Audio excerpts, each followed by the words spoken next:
राज ठाकरे आणि उद्धव ठाकरे यांचा निवडणूक जाहीरनामा येत्या रविवारी अर्थात 4 जानेवारीला प्रसिद्ध होणार आहे। ठाकरे बंधूंच्या जाहीरनाम्यात मुंबईकरांसाठी काय असणार आहे याबाबत उत्सुकता निर्माण झाली आहे। उद्धव ठाकरे आणि राज ठाकरे 20 वर्षांनंतर पहिल्यांदाच एकत्र जाहीरनामा प्रसिद्ध करतात, त्यामुळे या जाहीरनाम्यामध्ये मुंबईकरांना, मराठी माणसाला काय आश्वासन मिळतं याची उत्सुकता आहे। रविवारी ठाकरे बंधूंचा निवडणूक जाहीरनामा। ठाकरेंच्या जाहीरनाम्याबाबत मुंबईकरांना उत्सुकता। ठाकरेंचा जाहीरनामा येणार, मुंबईकरांना काय आश्वासन देणार?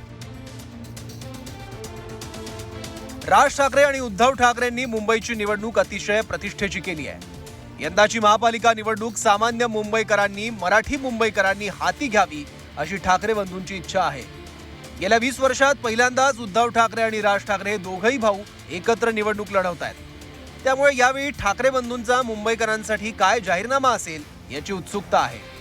ठाकरेंची युती झाल्यापासून मुंबईच्या जाहीरनाम्यावर ठाकरे बंधूंनी काम सुरू केल्याची माहिती आहे। येत्या रविवारी 4 जानेवारीला ठाकरे बंधूंचा जाहीरनामा प्रसिद्ध होतोय। या जाहीरनाम्याबाबत सगळ्यांनाच उत्सुकता निर्माण झाली आहे। आदित्य ठाकरे आणि अमित ठाकरे वचननाम्यासंदर्भात दोघे काम करत आहेत। मुंबईच्या विकासासाठी, मराठी माणसासाठी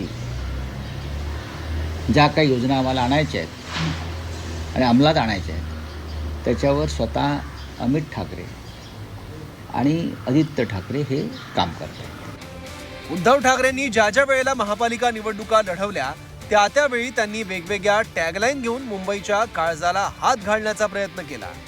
करून दाखवलं ही टॅगलाईन सुद्धा लोकप्रिय झाली होती। यंदा ठाकरे बंधूंची टॅगलाईन काय असणार याची उत्सुकता आहे। मराठी तरुणांसाठी नोकरीत आरक्षण, धारावी प्रकल्पात स्थानिकांच्या हक्कासाठी लढा, मराठी भाषा भवनाचं काम सुरू करण्याचं आश्वासन, मुंबईला वाहतूक कोंडी मुक्तीचं आश्वासन, मुंबईत मराठी माणसाला घर देण्याचं आश्वासन, गिरणी कामगार, झोपडपट्टी वासियांना घरं देण्याचं आश्वासन, प्रत्येक मुंबईकराला मोफत आरोग्य विमा, महापालिका रुग्णालयाचं दिल्ली मॉडेल मुंबईत राबवण्याचं आश्वासन ठाकरे बंधू मुंबईकरांना देण्याची शक्यता नाकारता येत नाही।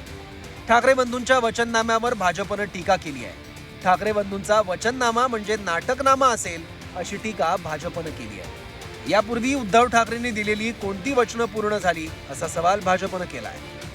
हा वचननामा नाही तर हा नाटकनामा आहे।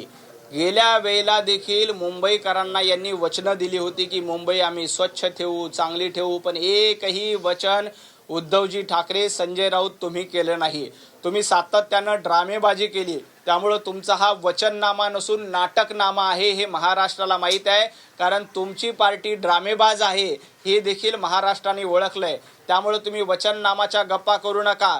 वचन द्यायचं आणि लोकांची फसवणूक करायची हे उद्धवजी ठाकरे आणि संजय राऊत यांच्या पक्षाचं सातत्यानं धोरण आहे आणि हे देखील मुंबईकरांना माहिती आहे। त्यामुळे त्यांनी कितीही खोटी वचनं दिली, कितीही खोटी आश्वासनं दिली तरी ती पूर्ण होणार नाहीत।